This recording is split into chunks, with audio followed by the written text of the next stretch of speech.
I want to kind of set the scene because you guys have heard information like this in a lot of different places. And I think that one of the things that this discussion we're going to get to is that this isn't about all of the flashy news and, hey, this new finding about this new study. We're going to talk about it very frankly, but I think this report from the Today Show kind of sets the stage for a lot of things you guys have heard and a lot of things that have been said about concussions in youth sports in general and football specifically. So we'll start with this video. NBC's Stephanie Gosk is here with some groundbreaking results. Steph, good morning. Hey guys, good morning. Well, we were given exclusive access to a first-of-its-kind study released today, looking specifically at young players 8 to 13 years old. What researchers discovered may make some youth leagues question how they practice and play, and it may make some parents question whether or not their children should play at all. Football practice in North Carolina can get rough. Former NFL player Greg DeLong watches his son Jake from the sidelines. It's a bunch of gladiators out there. But the culture of the game, he says, has changed. We came up through the era of if your head wasn't hurting after a game or a practice, you didn't play. You didn't play hard enough. These days, a ringing head is seen less as a badge of courage and more as a reason for concern. Now, that's probably, I would consider there's an alarmist tone there. And there's a connection between what happens in the NFL. You have a former NFL player there talking, and you have a connection drawn to youth football.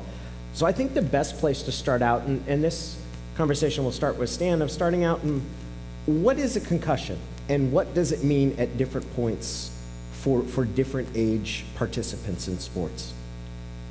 Thanks, Danny, and what a pleasure to be here, and I appreciate everybody coming on this lovely Seattle evening. I left yesterday from my office to get here. And I was still late anyway. Listen, a concussion's a brain injury. Let's be very clear about that. It's not a ding, it's a brain injury. And it's caused by application of force to a head or to the body with force transmitted to the head. It's complicated. There's a term called pathophysiological. A lot of things happen to the brain cells. The bottom line is there's a change in neurologic function, and the great majority of time it gets better on its own. It doesn't always, but the great majority of time it does. And because different parts of your brain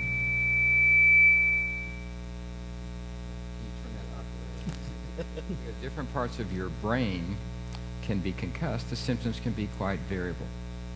So it's not just being confused or dazed. Some people have other symptoms as well. So short answer, it's a brain injury. It should be taken seriously.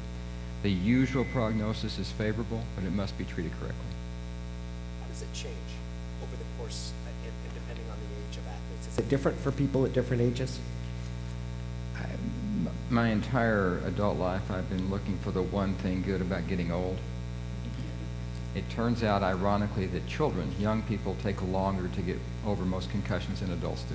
So there is an age-dependent piece to that. And the older you get, at least in early adulthood, the recovery may be a bit more quickly, but I think the important part is that if you've seen one concussion, you've seen one concussion. They're all individual, they're all different. You never manage them by a calendar. Each one must be taken seriously for what it is and managed for the unique situation around that person. Let's go to Dave Lutes now. And Dave, your career in athletics and kids in athletics, how has the understanding of concussions changed? Well, I'd like to start, first of all, tonight, Danny, just by welcoming everybody on behalf of the Kent School District, the school board, and our superintendent, Dr. Watts. We have a mission statement in the Kent School District to successfully prepare all students for their future. And we take that very seriously, but to do that, the only way that we can ensure the safety and health and the welfare of our students is to make it a safe environment. And that includes not just during the school day, passing in classes and in the classrooms, but also on the fields and the courts and in the gymnasium. So I just want the community to know that we take safety of our kids as one of our highest priorities. To answer the question, again? How is the way concussions are seen and a brain trauma is seen changed over the years? Well, I had the honor of meeting Zachary Leidstedt here. He's here tonight. And due to his misfortune and situation, the outcome of his situation has made a huge paradigm shift in how we look at concussions and how we diagnose them, how we treat them, and how we get kids back to practice or to the contest. So it's changed it dramatically, to answer the question. I'll go into a little bit later, I know, on some of the questions that we'll talk about, some of the protocols and some of the things that we do. But there's a huge emphasis on concussion at the national level, at the state level, and at our local level. And Dave Wyman, who, as I said, 9 years in the NFL and four seasons, 5 years in college football, what have you seen change about the way we view concussions?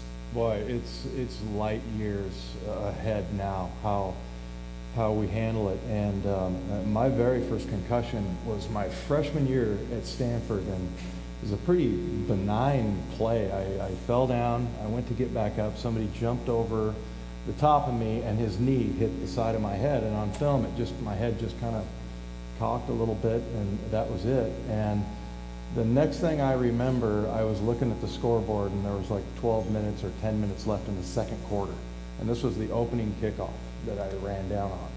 So I lost all of that time. I was back in the game before the half ended. So, I don't even remember what kind of protocol that I was given at that time, or we say protocol, the process or the screening of how your health at that point. And, and then later on, and at one point, I was at Stanford, the doctors there were pretty progressive, and I had maybe 3 or 4 other ones, and they were different kinds, which Stan would probably be better about talking about this than me, but I had ones where I lost time. There was times where I was out of it. I looked to the sidelines and nothing made sense, and I didn't really know where I was. And then I had one which, Stan told me that we can make some jokes about concussions, because I always joke, and it's actually not a joke. I had my best game in college on a concussion. I got a hit in the first quarter, and then I looked over at the sidelines. I didn't know what they were signaling in, so I told the other linebacker to take the calls, and I went out and made like 27 tackles and had an interception. It was the greatest game of my life. Let's not promote that, though. I'm not promoting that. I'm not saying that you should, if you want to play a good game, concussion first, and then but the way it's handled now, and actually they were pretty good at one point. They had told me, look, you've had 3, 4 in a row over maybe a 2-month period, and if you get another one, we're gonna have to shut it down. You're not gonna be able to play. So it's very strange, though. I got 1 concussion in the NFL. So I don't know if that's maybe, I think that speaks to recklessness maybe of being younger and having better technique in the NFL. But there was one time that happened. It was in a preseason game, and it really wasn't that severe of a concussion. And then the other thing for me is I never had any of the throwing up or the headache or any of the post-concussion stuff. So, but it's something I worry about. I do make jokes about it.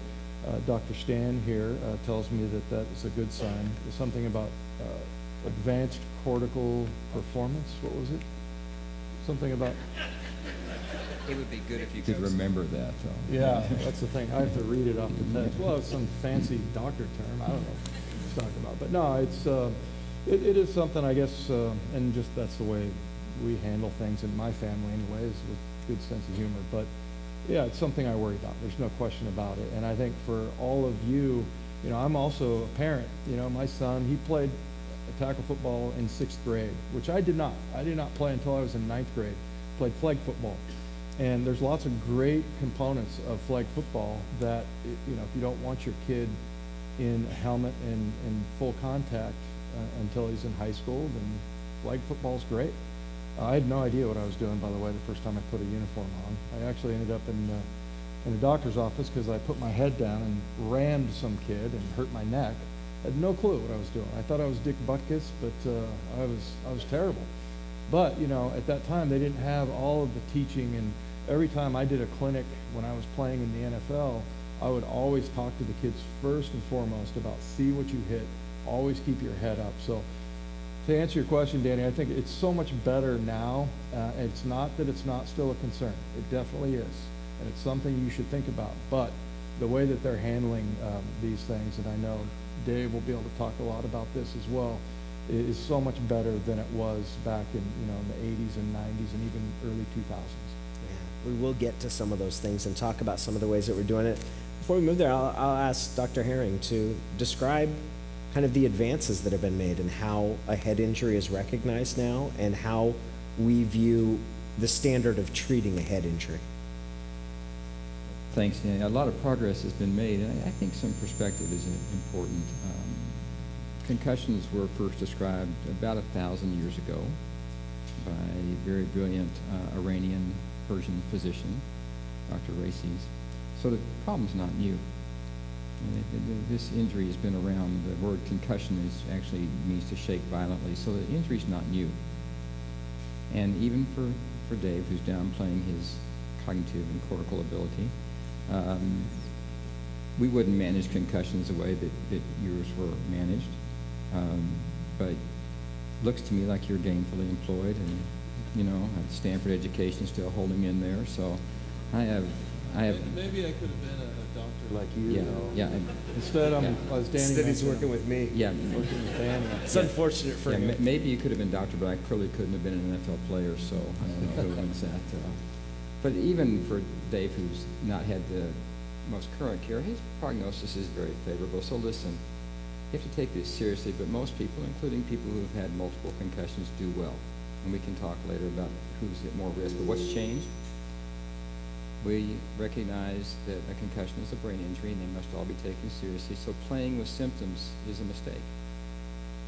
So taking someone out of contact and practice until not only are they better for sports, but better for school is a big change. We're much more comprehensive now in the way that we put together a preseason screening program, what we do on the sideline, and how we take someone through a stepwise progression for return to play. That's a big advancement. There's been a lot of science around brain injury. You can't open a newspaper and not read articles. This Wake Forest study that you're referring to, Danny, looks at some very sophisticated imaging. Just so you know, there's a lot of data, but this remains a diagnosis, a clinical diagnosis. There's no MRI scan or CAT scan or advanced study that can make the diagnosis. It still depends upon the clinician's interest and skill. It also depends upon the robustness of the players reporting. And the one thing I would say that to echo Dave's story, I think the thing that has changed, Dave, is that there is no longer an attribution of bravery associated with this issue. In the old days it was, you got your bell rung and you went back in and you were proud of that. That's gone. There's no one is encouraging professional athletes, much less young people, to try to play through symptoms. That is where the danger starts.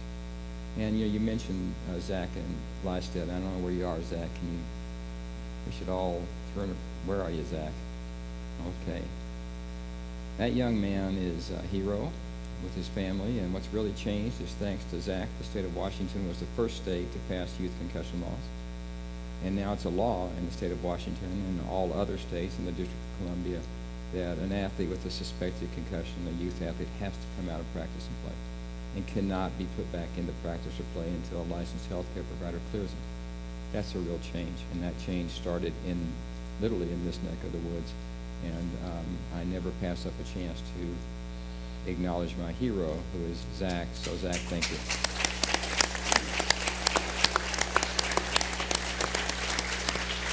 It is really important, and we will see more about Zach later and the assistance that he's provided in changing the way it is. And I think that's a good opportunity to talk about.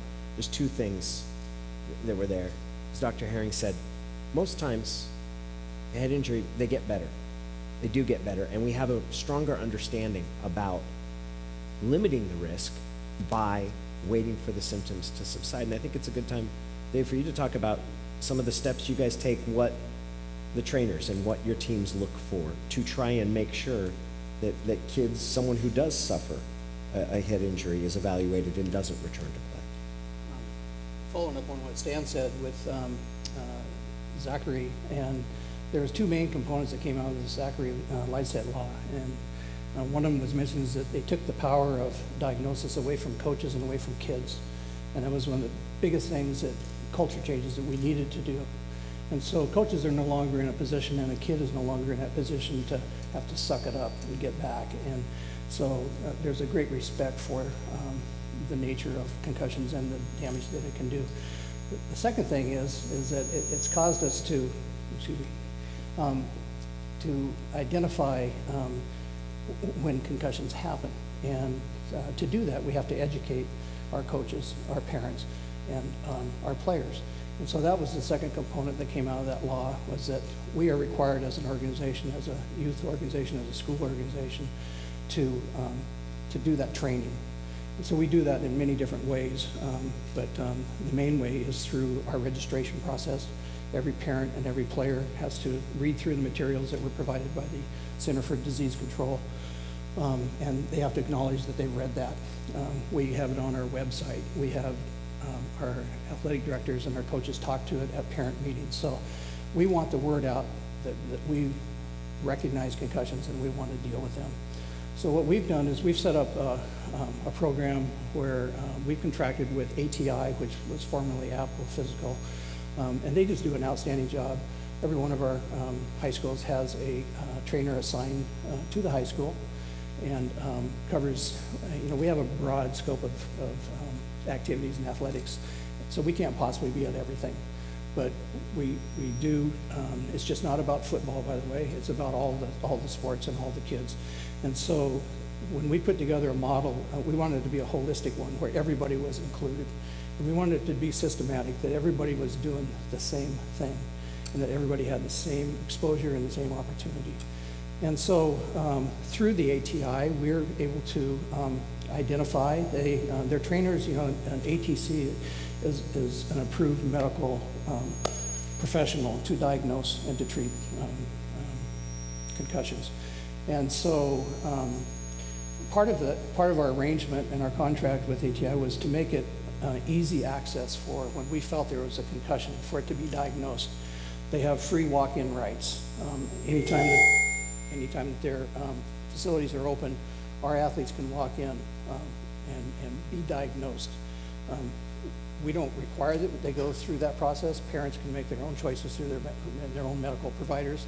But if we suspect that a student's been concussed, they are required to be cleared by a medical person. So, and then to follow up on that, once a student's been diagnosed with a concussion, there's a protocol that they have to go through, and it's what they call the 5-step. It was, Stan, I think you were on the latest 2012 version, the 2008 version. Zurich International Committee puts together a 5-step protocol for athletes to be tested.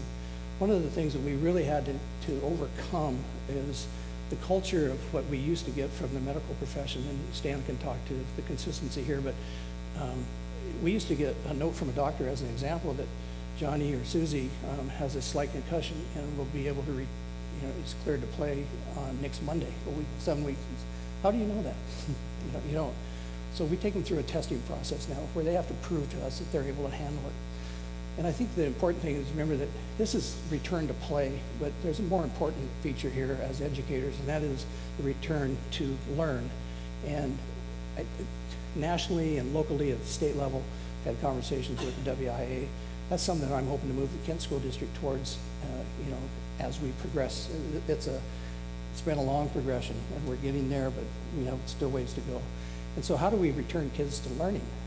How do we get them back into the classroom? Because many times it requires rest, and Stan can talk about this much better than I could, but they can't concentrate. And so it's not fair to put them back in that environment. So we need to work on the educational side as much as we do the athletic side, and so that we're helping kids completely.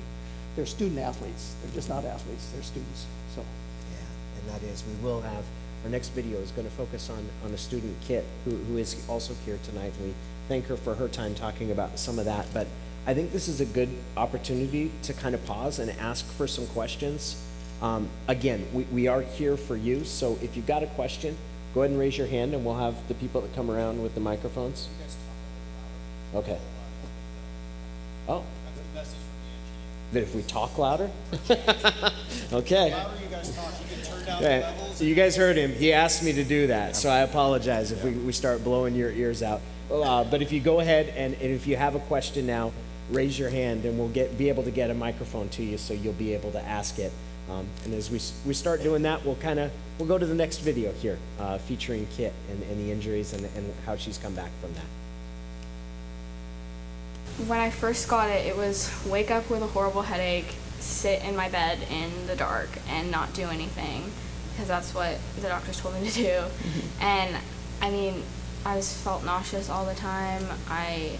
It was too bright walking upstairs in the dark because the sunlight was too bright in my house. Not only at school was I having these headaches that's making it hard for me to focus, but my brain actually couldn't do math and read that well. After watching what Kit's gone through, there's so many little things that affect you, and it's not to say that she's not, getting better or she's not able to function or do okay. It's just that she's not herself. That is Kit McVeigh, and Kit is a synchronized swimmer. And the accident happened.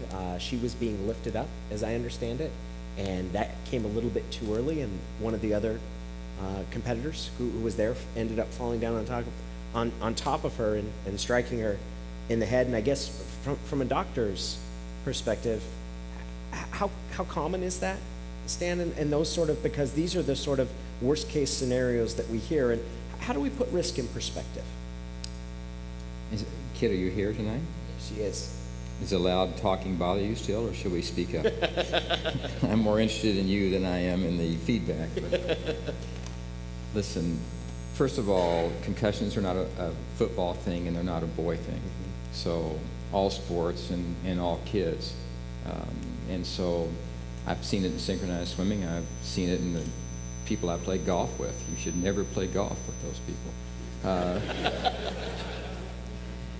So we have to get over the idea that this is limited to boys or limited to contact or collision sport. And I think it's very important that we not talk, I don't know the specifics of your case, and we don't want to generalize about your situation, but the symptoms you describe are not uncommon. And as Dave said, each concussion is different. Even in the same person, each concussion is different. If you suffer another concussion while still concussed, tragic things can happen. Ask the Lystead family. And even if tragic things don't happen, you can prolong recovery. So the first order of business is to make sure the young person doesn't suffer a second blow while this brain is still vulnerable from the first one. And then the second piece of that, as Dave said, it's important that you understand that it's not a good idea to stay at home for days and weeks on end. But if you do need to have enough time for the symptoms to lessen so that when you reinstitute school or sporting activity, you don't feel worse. It doesn't damage your brain further. It just delays your recovery. So vigilance, recognition, reporting are important. A good system, like is here in the Kent School District, where you do have athletic trainers, awareness of coaches, parents, and athletes is critically important. I mean, at a professional football game, there are 27 healthcare professionals on the field. It's like an AMA meeting. You have to stand in line to help these guys. That's not the case in middle school and high school. So an insightful athletic director, educated coaches, concerned parents, and engaged athletes are critically important for that. So listen, take it seriously, rest, don't get a second one while you have a first one. Every recovery is different. You know, as I said, you never manage it by a calendar. And listen, if your symptoms persist, it is uncommon for symptoms to persist in young people for more than a couple of weeks. And if they do, you need to seek care in a system that understands brain injury, because maybe it's a concussion, but maybe it's a post-traumatic headache disorder, maybe it's a vestibular problem, maybe it's a mood and anxiety problem. So don't just accept the fact that these injuries linger forever. They usually don't. Everyone is different. But take it seriously. If you fall outside the usual bounds of recovery, seek care. And listen, there's nothing wrong with asking your health care provider how interested and knowledgeable he or she is about this problem. Don't be afraid to inquire, because if your healthcare provider is not interested or doesn't know, find someone who does. It's important that this be treated appropriately and comprehensively.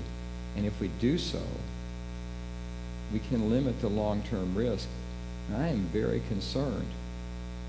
I asked this when I speak it, but let me ask the audience, what do you think the single most dangerous thing for our children is? The thing that would lead them to have the most chance of physical problems, psychological problems, cognitive problems, and neurological problems. The single most dangerous thing that would lead them to have premature death and heart disease. And, I'm sorry, I couldn't hear you? Drive. You drive, you must have a child who's about to get her license. So listen, the single most dangerous thing, the highest level of evidence, the single most dangerous thing we can do to our children is physical inactivity. Not being physically active. Now, having said that, high school students, 25% get the recommended daily dose of exercise. 15% don't get any exercise at all. So while people like all of us in this room, and certainly my whole professional career, are very worried about risk and students and student health and safety, but let's not fool ourselves. The biggest crisis facing all of us is inactivity, the quadrupling rate of obesity, the premature onset of many diseases, diabetes and others. So yes, we need to keep sports safe, and yes, we should laud the work which is being done in this Kent School District. And every decision involves risk, but we should not sacrifice letting children be physically active for the fear of injury, whether it's concussion or other injury. We just need to help keep sports safe. Here's where I think it's going to get good. Here's where I think this discussion is going to take off, because on the one hand, you have brain injuries, which are very concerning and for very good reason. On the other hand, you have the benefits that you get from physical activity. Concussions are not a boy problem. They're not a football problem. I believe the second highest rate of concussions among any sport is girls soccer. And sports are an incredibly important developmental tool, and all of the things you get out. So I kind of hope the discussion here shifts a little bit toward talking about the things that you get out of. And Dave, you spent 40 years in athletics here in the Kent School District, and we can't lose sight of how important those things are and put the risks. How do we minimize those, and how do we also put them in perspective? Well, absolutely. I don't want to talk myself out of a job, but I obviously would advocate for, if I had sons, Linda and I had 3 daughters, but I have 3 grandsons, and I would absolutely advocate for them to be active and a participant. However, I think that it's an individual decision on everybody's part, and everybody is different. And so you have to weigh, it's just like a financial decision, you have to weigh the risk versus the benefit. In my opinion, those are the advantages of participation certainly outweigh the risk of injury in athletics. So what are those advantages? There's all kinds of them. I can name 4 off the top of my head. One of them was just talked about by Dr. Herring, and that is physical activity. A healthy mind and a healthy body are the results of physical activity. The World Health Organization, as he mentioned, has recently stated that it's the 4th leading reason for death in the world is lack of activity. And so that physical activity part becomes very important, especially at a young age as they're developing. I think there's a social aspect to it that's a real advantage. I think kids gain an affiliation with their other kids, their other classmates, their peers. They gain an affiliation with working with adults, whether it be coaches or whether it be officials. And they develop skills. They develop the leadership skills, time management skills, work accountability, hard work, and I think all of those things help. I think third, it develops a sense of self-esteem for kids. They gain confidence in themselves when they're a part of something other than themselves, something bigger than themselves. Team sports, although there are individual sports, they have that same gain by conquering skills, by developing and getting better. They develop a self-esteem. And I think a 4th really important reason for participation is the fact that it helps them academically. Studies show that kids perform better in the classroom, the athletic kids perform better in the classroom in terms of GPA, in terms of discipline rates, in terms of graduation rates. And so, they transfer those skills that they learn from participation on the court or in the gym or anything to the classroom, to where they work, they understand time management skills, they understand hard work, they understand putting forth the effort. So that might be the most important reason, aside from physical. So, you could go on and keep naming these things, but it comes back to a person knowing their son or their daughter, what is their passion, and I would recommend when you get, don't do a sport don't force your kid into a sport unless they have a desire or a passion to be in it. And if they're not having fun, they should get out of it. If we're not making that a learning experience and a fun experience for kids, we're not doing our job on the coaching end. So I think that, once again, it's an individual decision based on how well you know your son, your daughter, and what your risk analysis is. How do you see the sport, Dave? There's at different points. We've had a lot of different scrutiny about the sport of football specifically. You come from a background where it's been very important to you. How do you see this discussion about risk and that sort of thing that's come up? Yeah, that's just, it's the case with anything in life. And Dave mentioned like a financial portfolio, risk, reward. I was a financial advisor at one point, so I understand that part of it, and that's kind of what life is about. One of the things about measuring, I promise I'll answer your question, Dave, but one of the things about measuring risk is managing, the information. How do we measure things? How do we measure how significant is the threat? And so in the very first clip, there was the media talking about, it was sort of like a little bit of, like you said, Danny, kind of panic mode almost. And my daughter likes to blame the media for everything, but there's actually, the reason why that happens is because there's a demand for it. People want that, and there's something about fear that I think is just part of human nature, and it's a healthy part of human nature. And so I read an article by a psychologist one time and talked about the late 80s when the Berlin Wall came down and the threat of communism was diminished. That coincides with the time where more articles and reports and then the rise of fear of global warming sort of came about. And that's not a commentary on communism nor global warming. It's a commentary on human nature and that we like to have things to fear. And like I said, it's healthy, but you can't let that dictate your decision. So, and that's what I'm hoping that we're able to bring kind of some facts together. And the way Stan talks about, people do really well post-concussions and just measuring that, like how significant is it? So that's what I think is really, that's the best information that you can get, I think, is trying to measure that risk before, you decide whether to have your kid play football or any other sport for that matter. But for football, right now, the one thing I'll say about it, and Stan, again, can tell you about this, that, like, your brain is like an unseat-belted passenger in a car. And there's really not a whole lot that you can do about that. There is going to be that, that head trauma. But, whether or not you're built for it, some people are maybe just more prone because of their genetics or their DNA. And Stan, I know you had talked one point about, you could maybe at some point be to the point where you can swab somebody the inside of their mouth and find out whether or not they're susceptible to concussions or not. The guys that, when I played, that were kind of like me, that didn't get a lot of concussions, like especially in the NFL, used to call them hard-headed, but, and my wife calls me that sometimes too, but it's different. But no, but really what it is that you're just less susceptible. And so some people are very susceptible to it. But, I think the NFL is walking a fine line right now, because I think some of the things that they're doing, some of the penalties that they're calling, and in college too, it's taking away from the game and what people really want.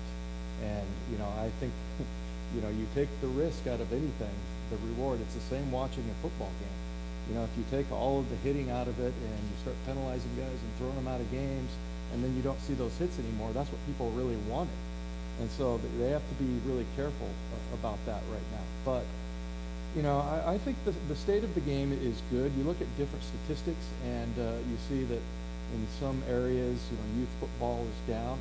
I don't have a problem with the youth football being down. I think it's fun. It's a blast. I coached my kid's sixth grade team, and it was probably as much fun as I had coaching football. But, you know, it's not the end of the world if they play flag football up to that point, as long as the high school numbers don't start going down. That's kind of what myself and guys like Roger Goodell sort of fear, is that it's going to dry up the supply. But, you know, the one thing about that is the demand side is still there. You know, maybe the supply side is starting to wane a little bit with, you know, less people turning out for football, but the demand is still there. People love football, and it's a great game. But from a participation standpoint, it's one of the best things that you can do as far as like a social club. I mean, the guys that I run into, and Danny, you've seen me run into some of my old teammates, it's like you pick right up where you left off. So, I mean, there's so many good, healthy things, which we'll get to later. But, you know, I think managing the risk and getting information and then deciding what's your risk level, I think is what's really the most important part of making the decision whether your kid plays football or not. Let me just see if I can. Stanford education is paying off well. That's a very sophisticated answer. My brain is. You should be careful, though. If his daughter's blaming the media, Yes. she might be blaming him. Yeah. And you're part of the media, Dave. She blames me for everything. That's right. So here's the thing. I've been involved in taking care of active people and athletes my whole life. I sit on Pop Warner's medical advisory board. I chair USA Football's medical advisory board. I do that for a reason, because I want to be involved in how to keep youth sports safe. And our Sports Health and Safety Institute at the University of Washington is specifically designed to look at the risk-reward of sports participation versus sports safety. This is a family decision. You have to decide what you're comfortable with, but you should make that decision from a position of knowledge, not fear. If you're terribly risk-adverse, then you may not want your son or daughter to play any contact or collision sport, but what about synchronized swimming? It can still happen there. The most important thing is that your lifestyle and your child's lifestyle gives them moderate to vigorous physical activity an hour a day, 6 days a week. Not doing that is tantamount to really putting your child at a physical, psychological, and medical disability. So that's the first piece. Whatever you do, do something. If you choose a contact or collision sport, make sure that the system in which your child is participating has all the components you talked about. Educated coaches, materials, not just an action plan for concussion, but an emergency action plan for all injuries. If you're lucky enough to have an athletic trainer, you can exhale. Sports just got a lot safer for your child, but be involved in the organization and making sure that your child is participating in a safe environment. If your child is hurt, whether it's a concussion or other injury, those are medical problems. Seek care and make sure that the treatment is comprehensive and the rehabilitation complete. Then you can make a decision, at least from an informed sense, that you've done everything you can to keep your child safe. You're right, Dave. I don't know that there's ever going to be primary prevention of concussion. How many sports and recreation concussions are there in the United States every year, not counting collegiate and professional sports? Somewhere north of 4 million. This is an incredibly common problem with an incredibly favorable outcome. But not every child gets better. If you have that many, there's going to be some that don't get better, and those deserve attention, so treat each one seriously. The problems that have plagued some professional athletes, the encephalopathic and dementia problems, it's a complex conversation. About 200 cases have been proven. There is no question that in some people, trauma, repeated trauma, precipitates long-term problems. That has not been proven in young athletes. All those cases are in people who have had exposure over a long period of time. And Dave, what you were talking to about being hard-headed, we refer to as resiliency. It is clear that having long-term problems from concussion is much more than how many times you hit your head. You and I both know that there were professional athletes that you played with and I took care of who hit their head more times than we could count, and they were fine, and there were others who hit their head once and took weeks to recover. This is a complicated problem. It's probably due to a variety of environmental and genetic factors, and that research is being done. But I will tell you, for young athletes, I am more concerned that they not play while symptomatic and suffer the incredibly tragic but completely preventable thing that happened to Zach Lystad. That's the most important piece here. Yes, if your child plays sports, whether it's lacrosse or football or soccer, and they have repeated concussions and they're close together and it takes them longer to get better, a doctor like me may pull them from that sport. But we don't do that at the expense of chasing people away from playing sports in a safe an environment with proper coaching. As a matter of fact, we encourage just the opposite. There is, it's really important. The coverage, and we're going to watch a little bit more of the video here, and I'm going to encourage people to start asking questions if you have. But from my perspective, as someone who is very interested in media coverage and follows football and has done it for 12 years, is there's been a straight line that's drawn from head trauma to videos of former football players suffering from the residual effects of these brain injuries, as if that's a completely predictable progressive outcome, and that's not the case. And the most important thing here is that of all the instances of concussions, most get better, and that the really tragic outcomes can be prevented in many cases by an awareness of not having someone with concussion symptoms, removing them from play. Let's kind of pause. Are there any questions that we can have any of the panelists answer right now?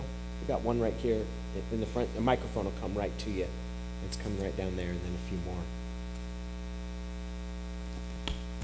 Hi, my name is Morris Keaton. I coach with the Kent Cobras Youth and Sports Association.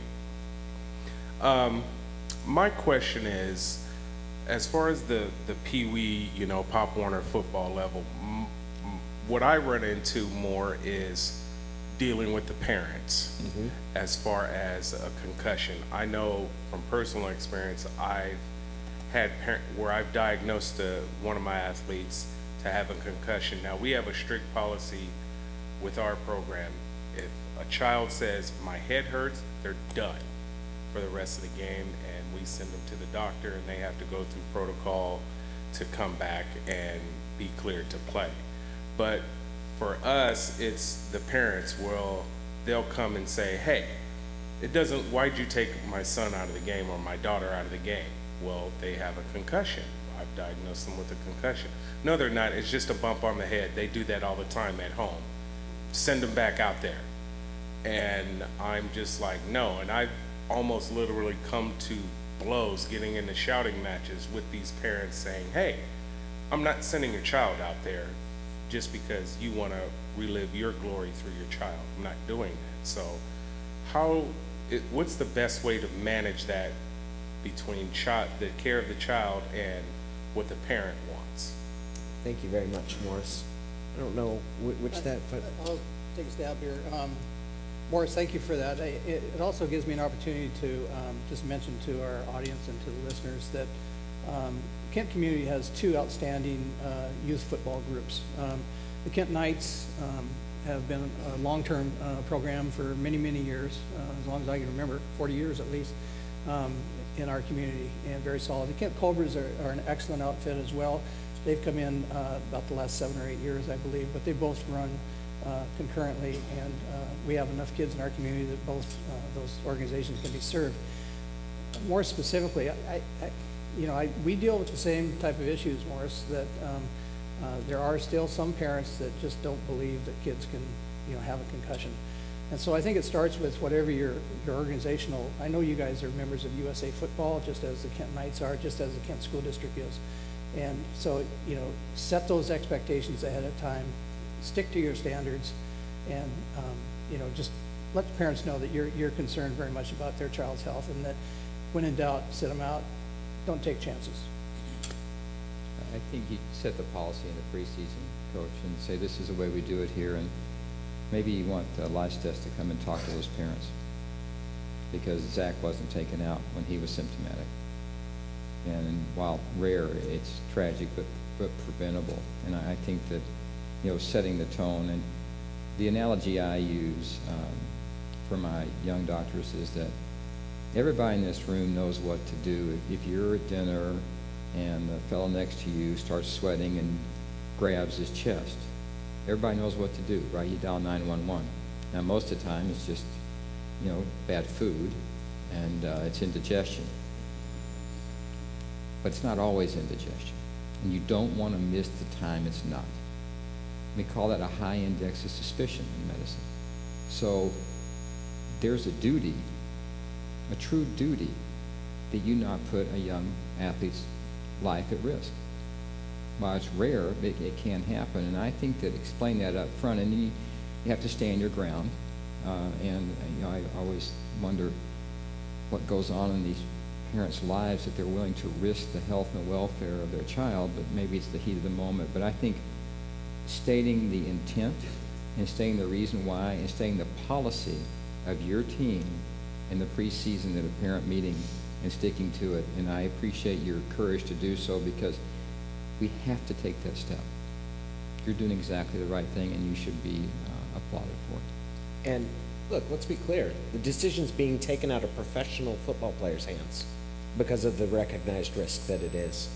And those are professional grown men, and we know that the instances of brain injuries for younger people are more serious than their kids. So I give you a lot of credit, Morris, for standing your ground. Other questions? We got one down here in the front. I think Nicole's coming to you. Oh, no, Ashley. You guys have done a great job so far talking about just the decisions that families need to make and players need to make and the inherent risk of playing sports. They're in a time where they're becoming more educated on what's at risk. Yet, I guess I'd really like to hear your thoughts about the role the coaches play in this piece, and in regards to how important it is for them to be properly educated on taking kids into these elements of contact and things like that, because they are coming from a time period where they were taught differently than what's being asked of them now. It's Rex Norris. Hi, Rex. Rex is 9 years the head football coach here at Kentwood High School, and Rex has gone on to work for Atavus, which is a rugby group, but Atavus has also taken on a football component. In fact, they are one of the major movements in tackling, proper tackling techniques, teaching what they call a Seahawk rugby tackle. Or I learned back at the USA meeting that we had last February, the South calls it the roll tackle. We call it the Seahawk tackle, or the rugby tackle. So Rex is a real advocate for that. But to answer the question directly is that the WIAA, who's our governing body in the state of Washington for interscholastic athletics, passed a rule requirement 2 years ago that says that every football coach in the state has to be safety certified. To have a certification isn't a new deal. Our cheerleaders have to be certified, our dive coaches have to be certified, our pole vault coaches have to be certified. But this was a huge deal for all football coaches. And so every district had to make a decision how they were going to do that certification.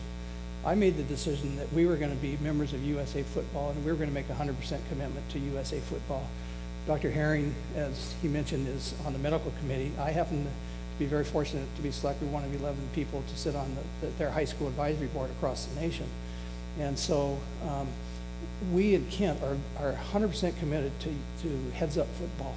And so that means we have to train our coaches in a certain way.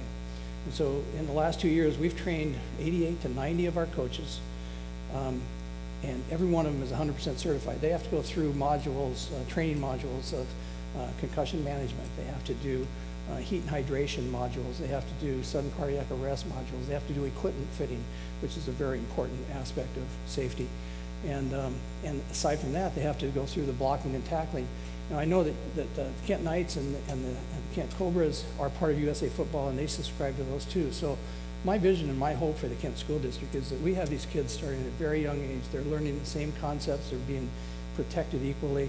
and that they come through as from the youth programs here in Kent to our middle school programs, from our middle school programs to our high school, and it's seamless, that they're being taught in the same things, they're being taught the same techniques, and I think that's the approach that we take. So our coaches go through, to answer the question, go through a very, I think, a very good training process, and it's just not a one-time deal, it's a continuous deal annually, and so I think we're approaching that, Rex. I do have a question, Coach. So, did you watch the Seahawks-Patriots game? So Earl Thomas's kid on Gronkowski, is that how it should be done in sort of a new, because that Pete pointed it out. Well, the tackle was executed very well. And he initiated contact with his Shoulder, not his head. Exactly right. Now, there's a lot more to it than that in regards to the amount of force and those kind of things. The fact that he was able to keep his head out even though it was in front and his shoulder made contact, you make that tackle more fun. It's really interesting to watch, and I think the Seahawks are a pretty good example of some of the things they've done. Cam Chancellor was a player who in 2011 had a number of hits in which his helmet was involved, and he's changed the way he hits, and I don't think he's become less physical. So there's all these different forces within the game of modifying the way it's played in some cases, the way it's officiated, and the way it's supervised. Yeah, the more important thing is to think about is practice. Mm-hmm. There's a lot more practices than there are games. And usually the athletes can adjust the situations in front of them, but if they're being forced to practice a certain way and in a certain situation, it can make it very difficult to avoid, head-to-head collisions and those types of things. So that Pete said, it's important that the role of the coach is understanding that, understanding his role, understanding how important it is for him to be educated on how to teach the elements of practice. I'd like to add, Jen, to the head coach of the high school football program is inundated with things to do. And safety, of course, is very high on that list, and training his coaching staff and working with his coaching staff. So when we put our model together, I talked to the superintendent and our business director and said, I'd like to create 2 new positions in our district. And being committed to USA football and heads up football, we created 2 what we call district player safety coaches. And USA football's terms for the high school coach is a player safety coach. Every high school has to have a player safety coach, but we went a step farther and we went 2 district player safety coaches. I was fortunate enough to have 2 incredible coaches that were retired, recently retired. Tom Ingles is out here, I believe, and Mike Foster was a 40-year coach with some middle schools. They're both, the lights are hard. So it's their responsibility. They go to practice, all the practices. They're assigned half of our schools each, 3 middle schools, 2 high schools each. And they go to make sure that we're following through on that commitment, that the coaches have practice plans, that they have emergency action plans as well, and that the kids are being properly hydrated, that the drills are being run correctly, and all of that. So I think that's a nice component that we've been able to add, that our people saw the value of that, and Tom and Mike have done it for 2 years now, and I think our coaches appreciate that they're there, they're a good resource. Tom's was an outstanding coach here and was a Washington State Hall of Fame football coach, and like I said, Mike, 40-some years coaching the Kent School District. So to use their expertise to help do that, I think has been very beneficial as well. Do you have something to add, Dr. Henry? Everything I'm going to like USA football is tackling and heads up program because I'm on the medical advisory board. But I want to compliment the Kent School District. Our Sports Health and Safety Institute took the initiative to work with the WIAA, and when coaches have to take courses to be allowed to coach, right? We now have donated all the content for those courses in a way for the coaches to come online. So we're committed to this, and we have modules on concussion and sudden cardiac arrest and heat and hydration and nutrition, and we're very proud of that work. Every coach has to take those modules regardless of the sport that he or she coaches so they can be certified by the WIAA. What Dave is doing is on top of that, and that should make the families in the Kent School District feel very comfortable. It's really great. We'll watch the, yeah. Okay, we'll get it. Okay, let's do it loud. I'm curious about other sports, and I'm wondering, because I know very little about concussions, but I've been a former principal. I observed many students who came to my office who had injuries and nothing wrong.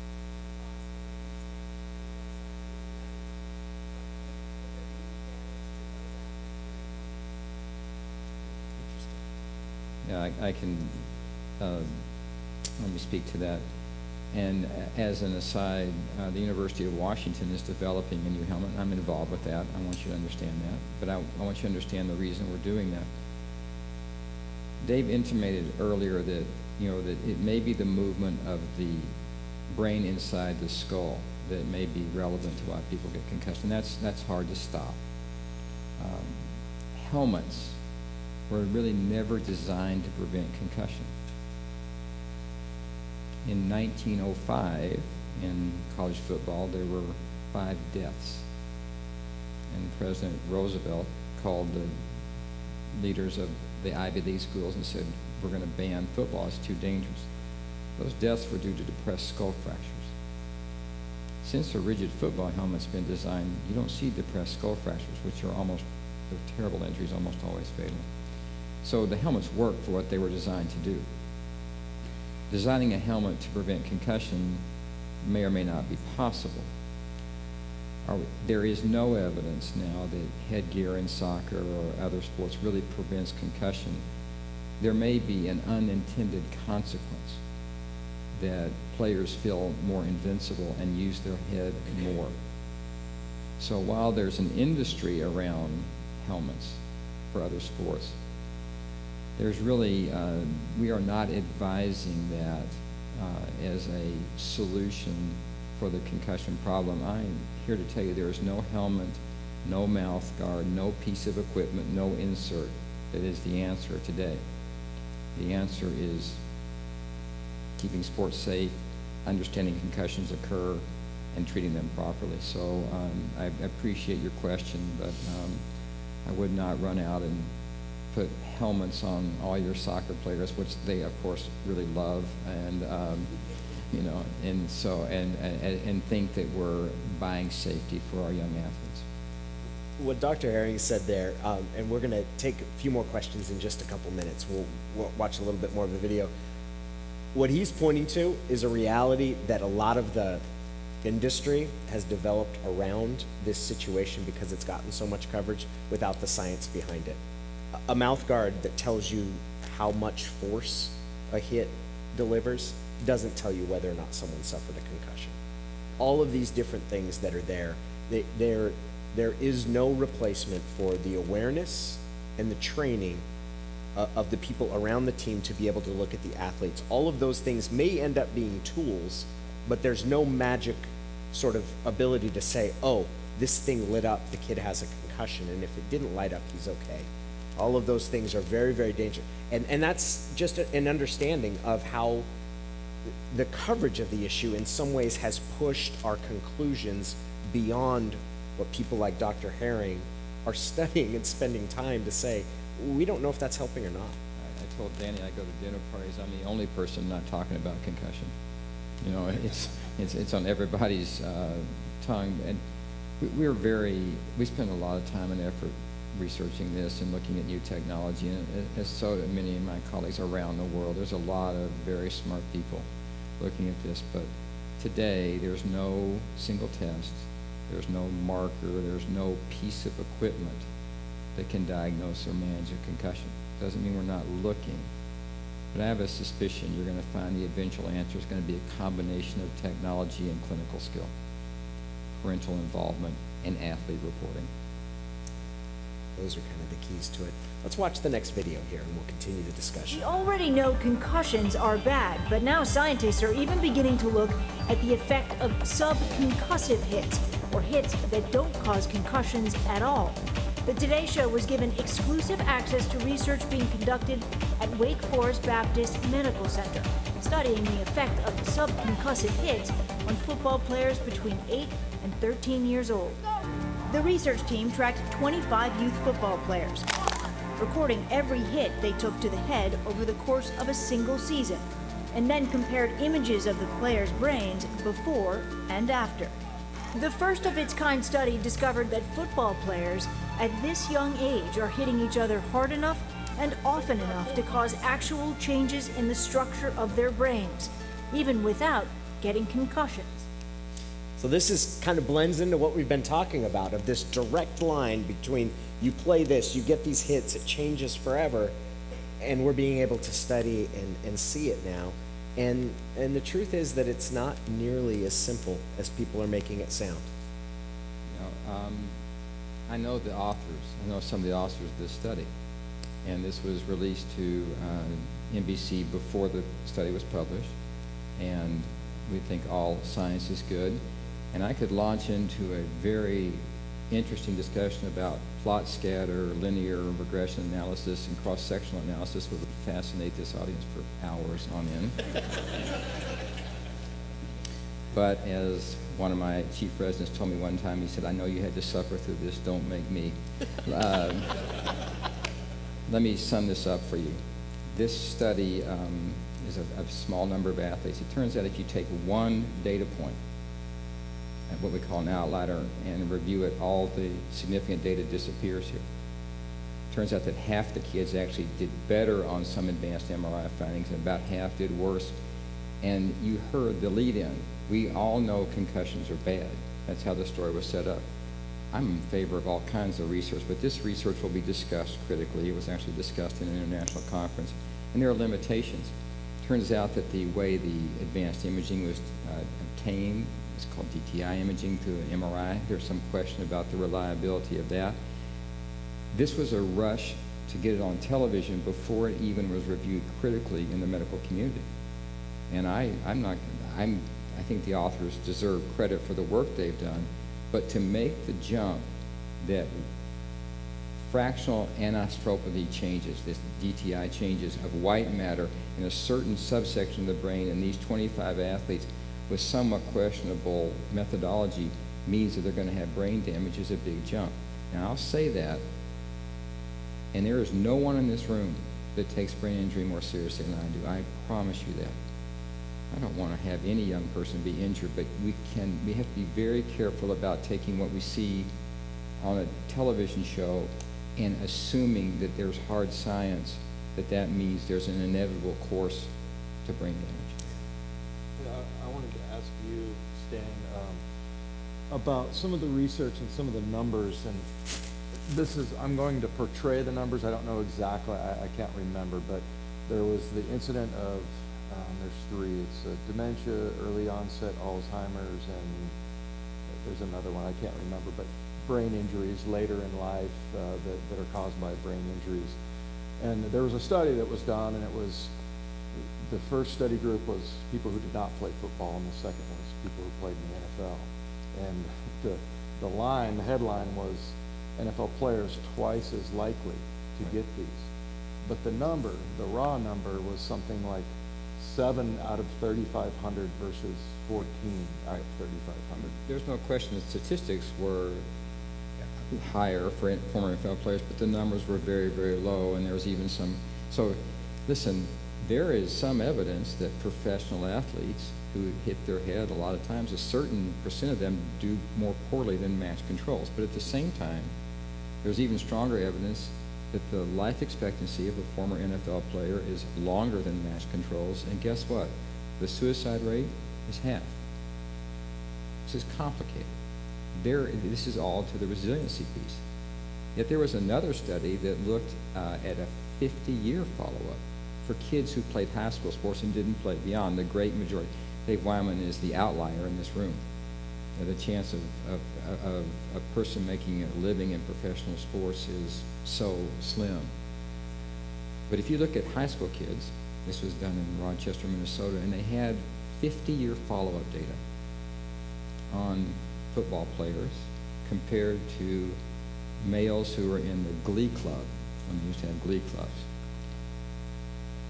And at 50-year follow-up, the rate of dementia and Parkinson's and other forms of neurological disease, was the same. So we can quote studies all night, which I know would be so entertaining for all of you. I would have brought a slide set. But listen, there are some people who don't do well long term. And it appears that professional athletes fall in that group. It is not common. And, you know, and Dan, one of the concerns I have is we have made the assumption that every person who has persistent symptoms after a concussion, that it's the concussion that caused the problems. And I've seen plenty of young people who are depressed or have a headache disorder. They don't have a brain injury. Todd Ewan is a sports reporter, a Canadian hockey player, an enforcer, which I think is code for fighter, right? He had like goon, yeah. He had like 1,900 penalty minutes, you know. I mean, they put him, he went to a fight and a hockey game broke out. He had so many fights and so many concussions, and in his 40s, he began to be irritable and confused and dazed, and he killed himself. He committed suicide because he didn't want to face this inevitable decline into encephalopathy.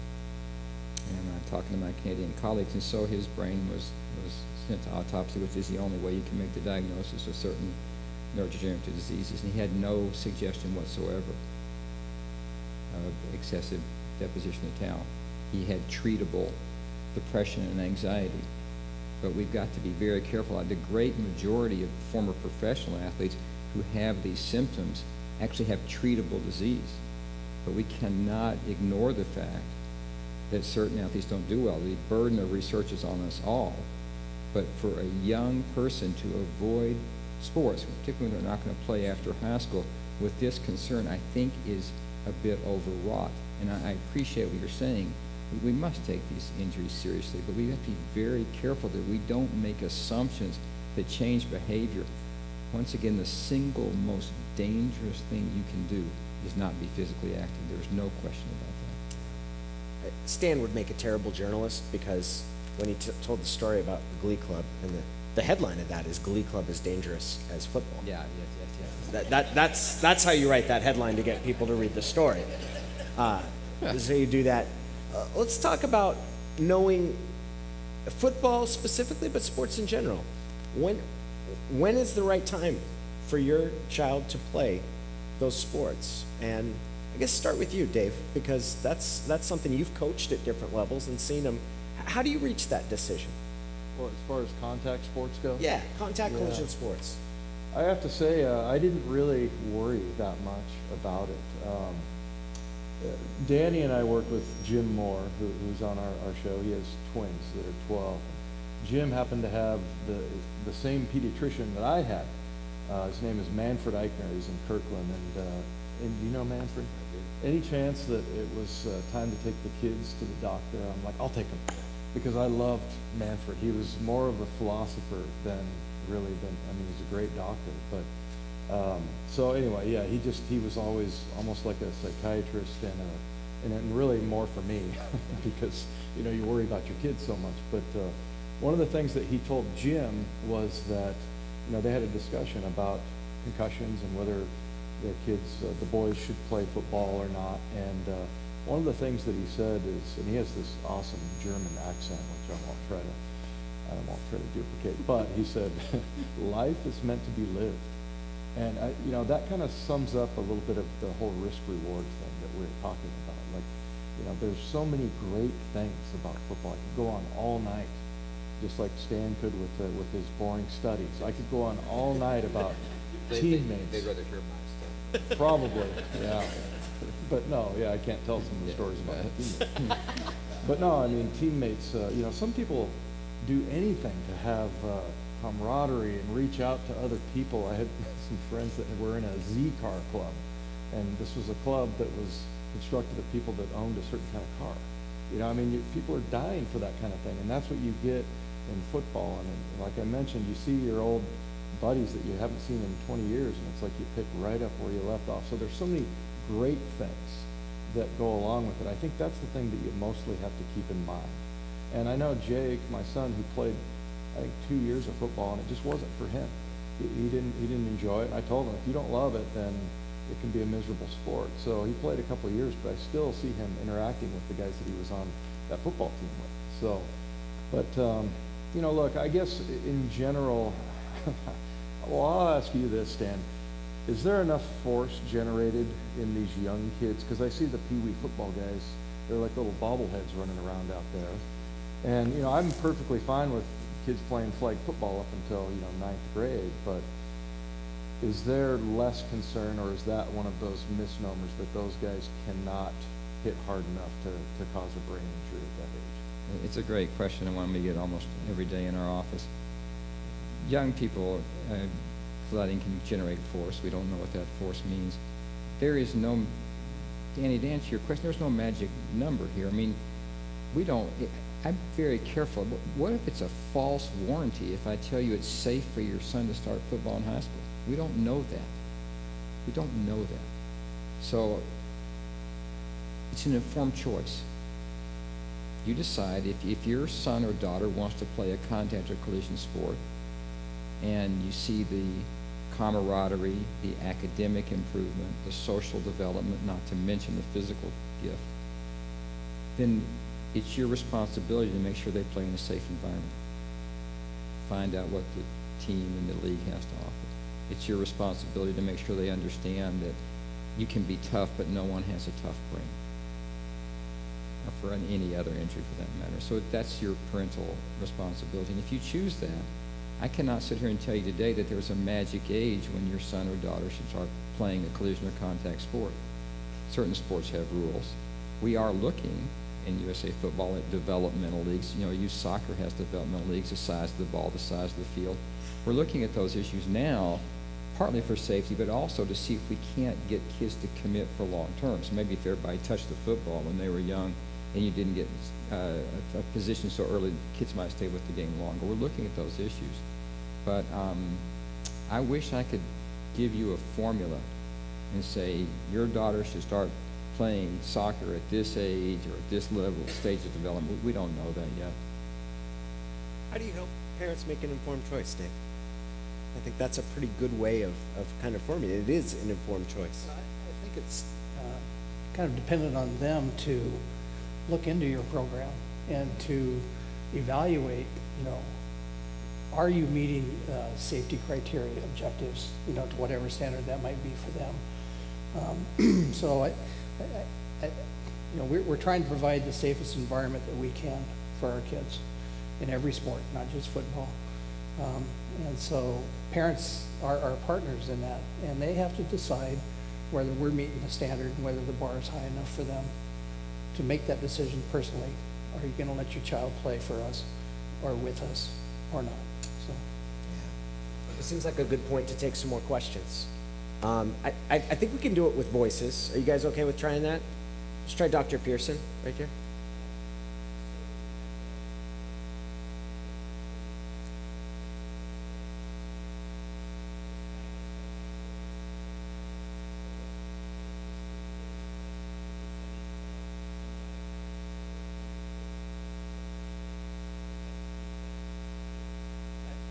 that's a tough question, Jay. Jay was one of my former players. He had a few concussions too, by the way. And he's a doctor. Yeah, now he's a doctor. It didn't hold him back like it held Dave back. It's hard to know the unknown. You know, how many are going unreported? I don't know. Stan could probably speak to this a lot better than I could, but you know, I'm not so sure there's any more concussions taking place now than there was 10, 15 years ago. But we're more alerted to them. We're more educated to what are the signs and the symptoms. What are we looking for? And you know. So I think we're better educated on it, but when somebody goes unreported, how do you know? We've actually looked at this, and we did a kind of a nice study where we gave the students an anonymous way to report to us by telephone survey, and we also asked their parents. And it turns out that that athletes do not report many symptoms that might be consistent with their concussion. And if you thought those were all truly concussions, the concussion rate may be 10 times higher than we report. But think about that. if it's so common that we don't have legions of people disabled by brain injury. So in one way, if it's really that common, if it's as common as the common cold, in a left-handed way, that's sort of a positive thing. We are trying hard to translate knowledge into behavior change. We have shown that thanks to the lifestyle law, the knowledge of coaches about concussions is spectacular. It's above 90%. What hasn't dramatically changed, though, is coaches looking for concussions during a game. That's not their job. The player safety coach may be very valuable there. We're trying to find what language it will take to really encourage young people to report those symptoms. That's a piece of social science that we're very actively researching now. I think we'll find out that many symptoms are common, and I think it'll reaffirm that most young athletes get better. But the more we know, the more we can intervene.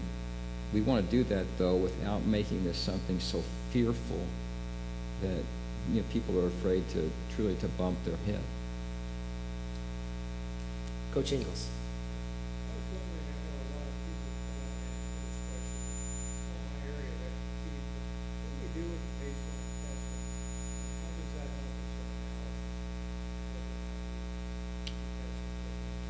I'll let Dr. Herring get to this. And it's interesting. My first time I wrote about head injuries, I think, involved Ken Hamlin, which was the Seahawks player who suffered one.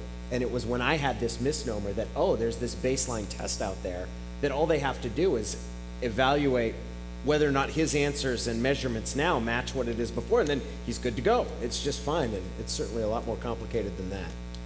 Short answer, coach, is I think you're talking about baseline neuropsychological testing, the computer test, the concussion test.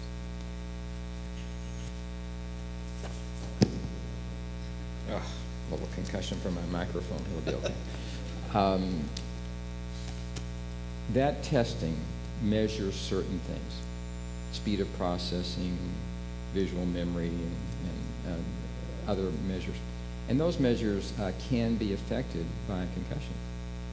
So if you have a baseline test, or a matter of fact, you can just use what we call pooled baseline data now. We sort of know what averages would be. And then after the concussion, you repeat that test and the numbers are off. It may suggest that there's cognitive dysfunction or a brain injury. The test has its limitations. A computerized test has, it's okay but not perfect.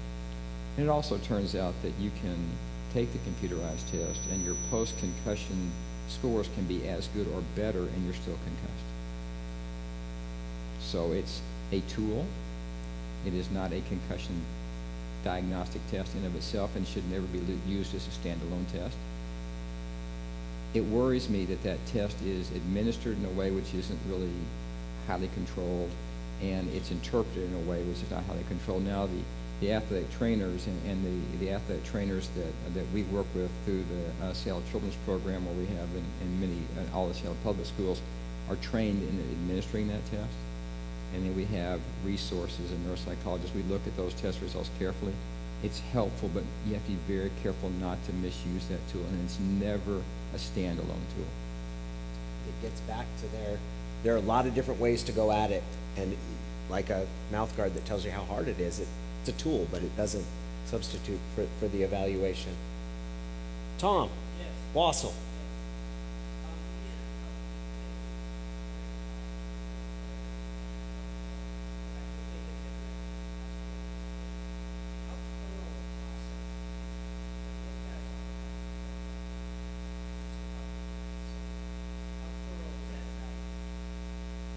Well, I helped develop that, so I think it's spectacular. Just saying. Let me tell you how that works. It is challenging to make a diagnosis of a concussion on the sideline, particularly if the player is not excited about sharing his symptoms with you. Like that happens occasionally, I have seen.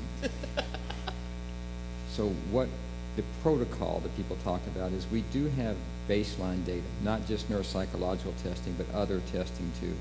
As one player pointedly said to me on the sideline when asked me to do the months of the year backwards, he said, I couldn't do that before I was concussed. So it's helpful to know what their baseline balance and cognitive function is sorry. Let me just, I'm sorry, let me just finish this. Listen, first of all, what is done on NFL should not be a template for what's done at youth sports. Let's just get that clear. Why Gronkowski, I'm not involved in his care, although I thought Earl's tackle was probably memorable for him.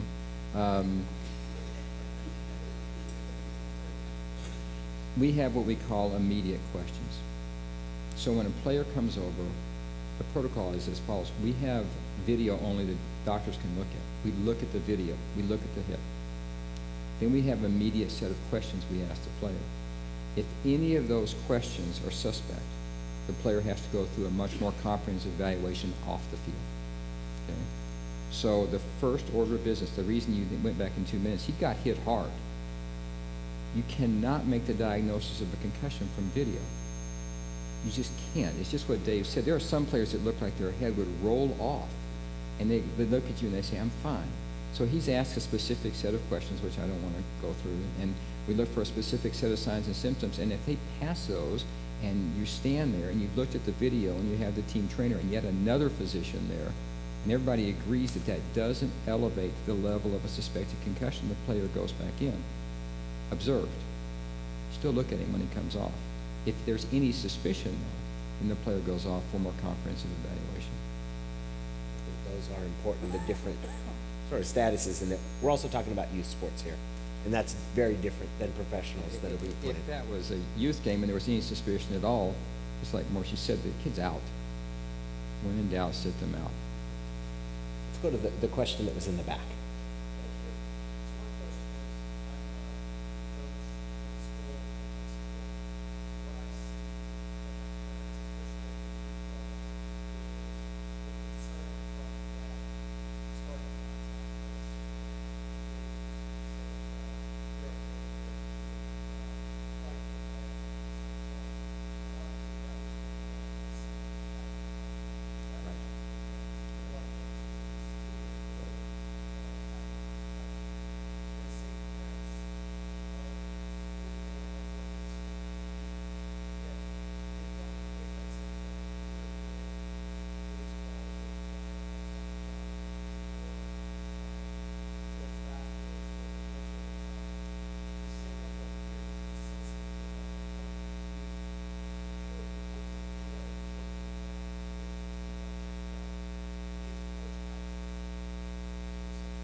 It's a really complicated question because you get into the different measurements and you're talking about different sports, and you're also talking about the imprecision of how things are indicated.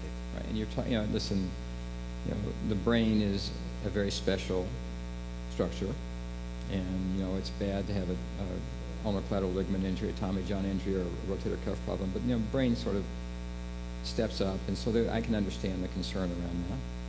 And yes, there are helicopter parents, and sometimes they're Apache attack helicopter parents.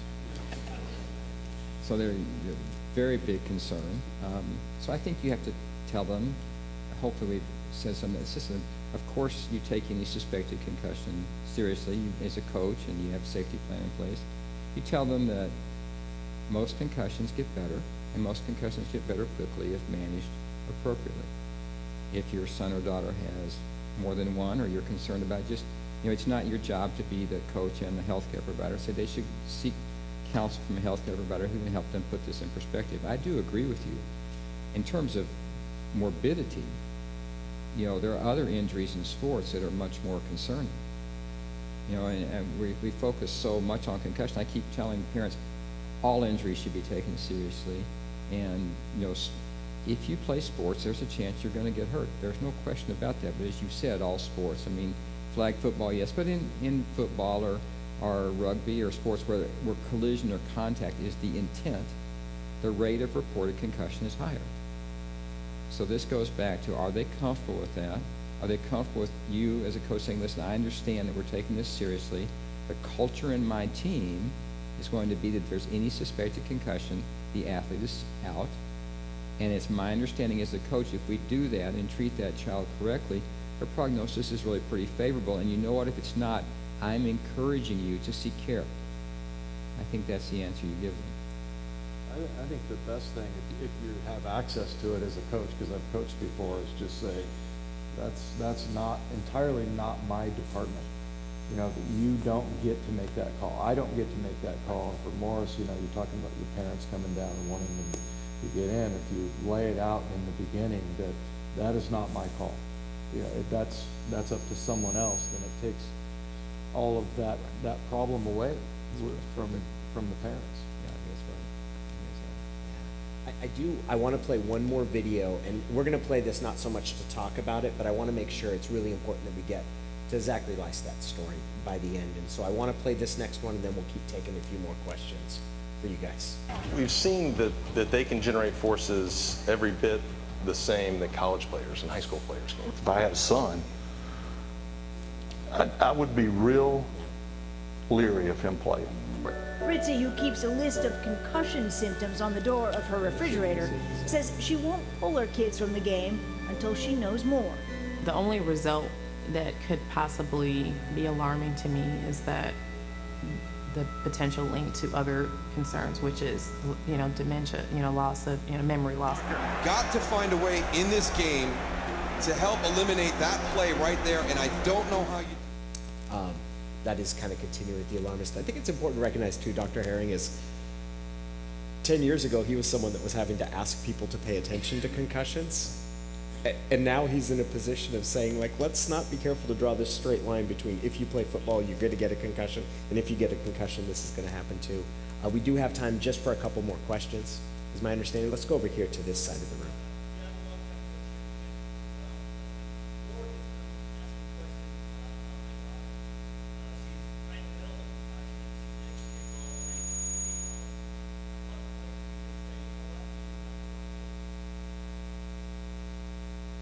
I'm always very careful not to answer those questions without knowing your daughter. I mean, you know, it's so.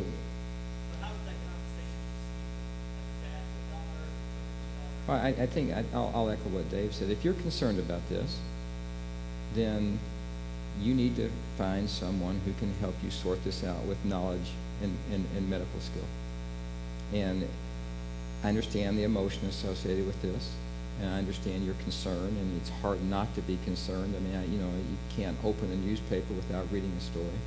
So I think that you tell your daughter you love her, and you would like for her brain to work, and that you should probably go talk to a healthcare provider who can help you understand the risk, and also help you and your daughter understand the reward of her physical activity. So, deep breath. Her prognosis, even if she's had symptoms for some period of time, for her long-term prognosis remains favorable. But if her symptoms are lingering, get that figured out and then have the conversation about what she should do moving forward.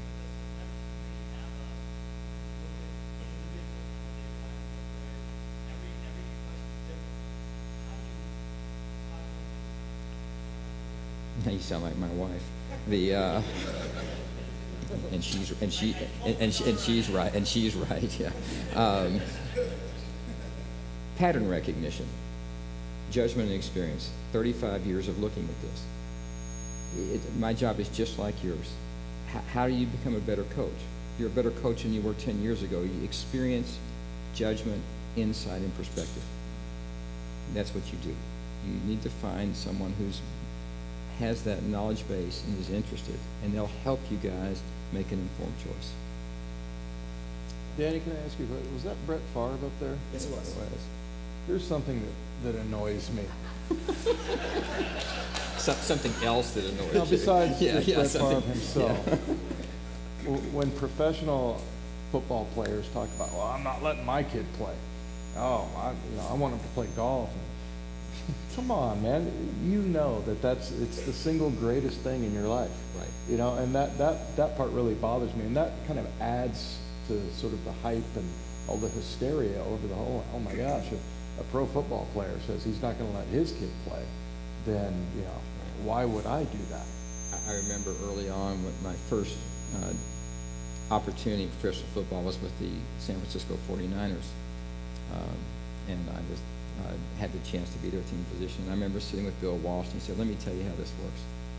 He says, as a doctor, you make medical decisions. You don't call plays. You don't make coaching decisions. He said, as the coach, I make football decisions, not medical decisions. I said, I got that. And he said, and here's the thing. I have every intention that you'll keep your end of the bargain and no whatsoever that I'll keep mine. I mean, Brent Favre shouldn't talk about medical decisions. He should talk about football. And I shouldn't talk about...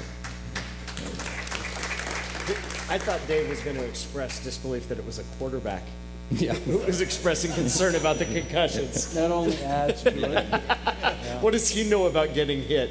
We're going to go. This is, unfortunately, is going to be our last question right there, kind of in the back.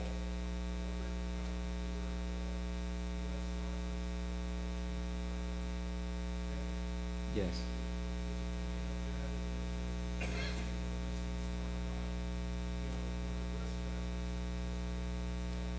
So, right, so USA Soccer came out with a rule which I still have some difficulty understanding, is that between I think the age of 13, the decision was made that you can't head the ball in a game. You can head some in practice. Do I have that correctly? It was a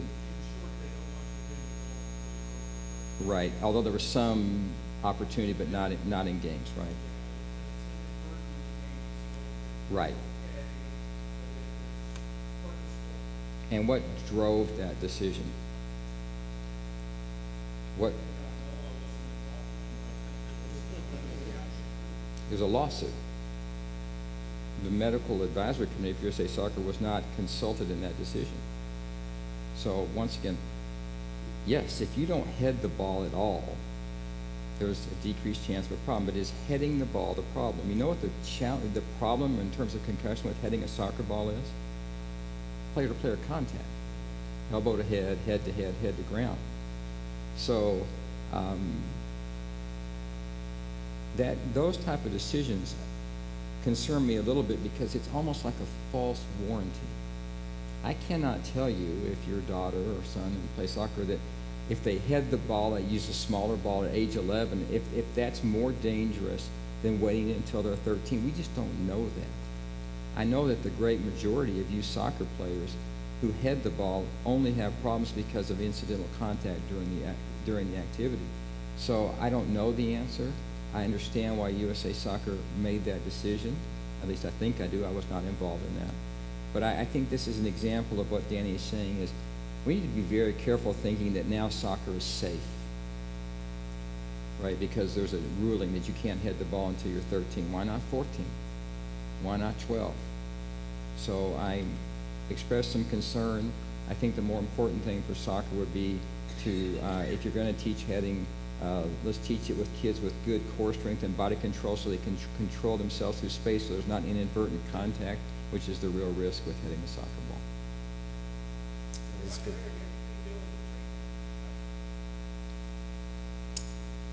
Yes, thank you. Once again, the mainstay of treatment for concussion is time. There's no magic pill. We can't make the brain recover faster.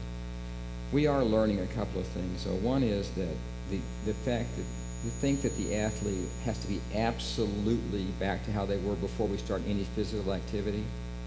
We're moving away from that. We're starting to activate patients a little bit earlier.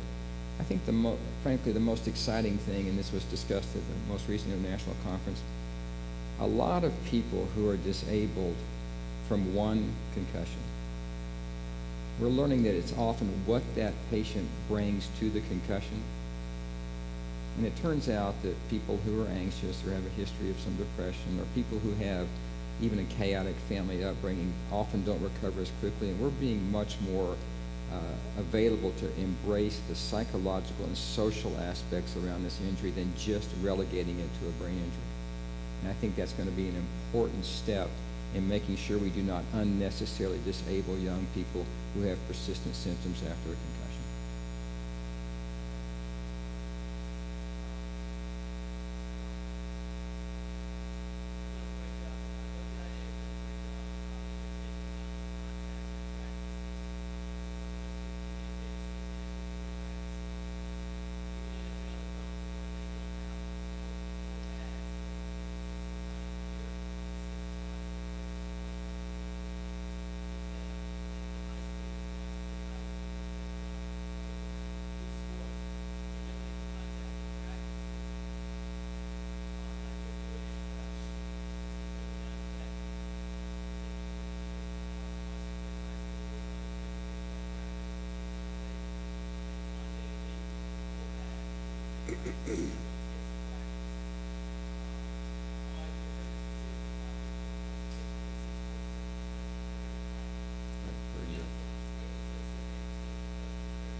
For the NFL.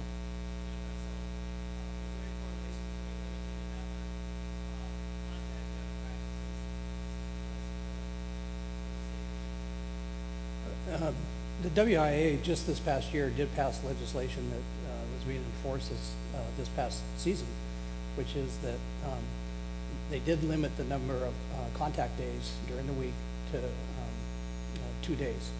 And so the coach has to choose those 2 days, typically in a Friday night situation. Tuesday and Wednesday would be your contact days, and everything else is out of bounds. And so, but they didn't define real clearly, in my opinion, what is contact. And anybody that's coached football knows different speeds. Dave knows very well, and Stan does. All the way from tag off to butt off to live tackling. That's where you're taking people down. And so, yeah, there is a push to eliminate that, and that's not just high school. That's come from the pros and from the colleges. I think we're actually the trickle-down effect on that. And so, it is active right now in the state of Washington. Yeah.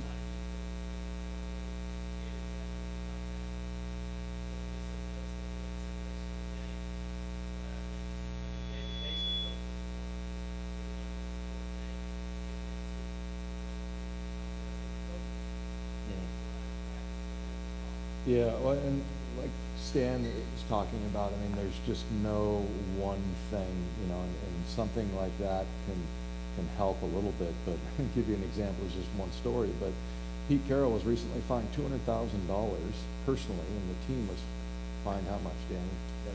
Another $250,000 because they had too rough of a practice. Well, what they did is it was getting kind of heated, and they didn't want that to happen, so they had everybody take their helmets off. Well, 2 guys collided and smashed their heads, and so they got fined for that.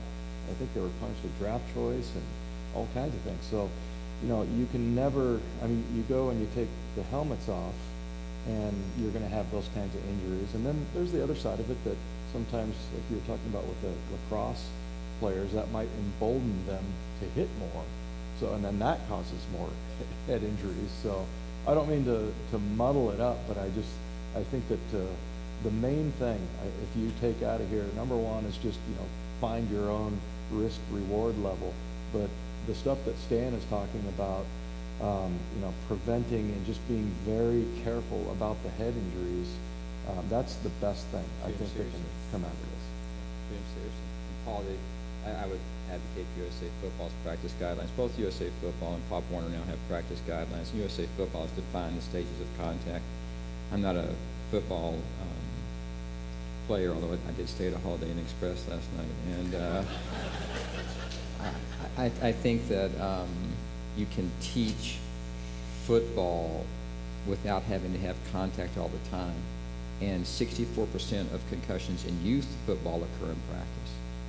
So we want to be careful about that. And Paul Johns, who is a former player who's asking a sophisticated question, so his brain is working pretty well, knows this because he's USA Football coach. That would be good. I do want to take this time. I want to thank everybody for coming. I want to thank Kentwood High School for having us here, the Kent School District. And I want everybody to give a big hand for our panelists here. Really good discussion. We appreciate it very much, and thank you guys very much for coming tonight.